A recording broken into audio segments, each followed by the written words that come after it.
วันนี้สิได้ไปกวดสุขภาพทุกคนอยู่ห้องหมอ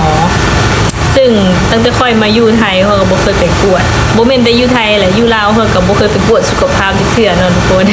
มีแต่ตรวจแบบเล็กๆน้อยๆเวลาเฮาปิดนะแล้วไปซักยาอย่างประมาณนี้แต่ว่ามื้อนี้หาสิได้ไปกวดสุขภาพเขาเจ้าให้กวดประมาณ6โลทุกคนเพราะว่าเป็นการตรวจสุขภาพต่อวีซ่าทำงานอยู่ประเทศไทยเนาะทุกคนซึ่งนาลีก็บ่ได้มีบัตรอย่างบ่ได้มีบัตรประกันสังคมนะทุกคนแล้วต้องไปตรวจอยู่ห้องหมอเอกชนซึ่งเขาเจ้าก็บ่ได้กำหนดดอกแล้วแต่ว่าเฮาสิไปกวดอยู่ห้องหมอใดแต่ว่าคือนายจ้างเพิ่นบอกมาว่าให้ไปกวดอยู่ห้องหมอเอกชนเนาะข่อยก็เลยสิไปห้องหมอที่อยู่ใกล้ข่อยเนาะเป็นโรงพยาบาลมิดสั้นทุกคนก็สิลองไปแล้วก็บ่ฮู้ว่า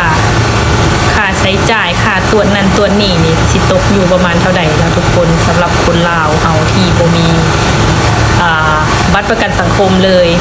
เดี๋ยวมาเบิ่งน้ำกันเนาะว่าค่าใช้จ่ายเบ็ดเสร็จแล้วสิประมาณเท่าใดลาวที่มาเฮ็ดงานอยู่ไทยคนใดเนาะทุกคนที่เคยไปตรวจสุขภาพแล้ว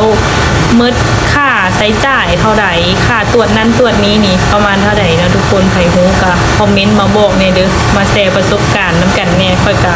บ่เคยจักเทื่อแล้วก็น่าสิเป็นเทื่อแรกแล้วทุกคนมาเบิ่งนำกันว่าสิเสียเท่าใดเนาะ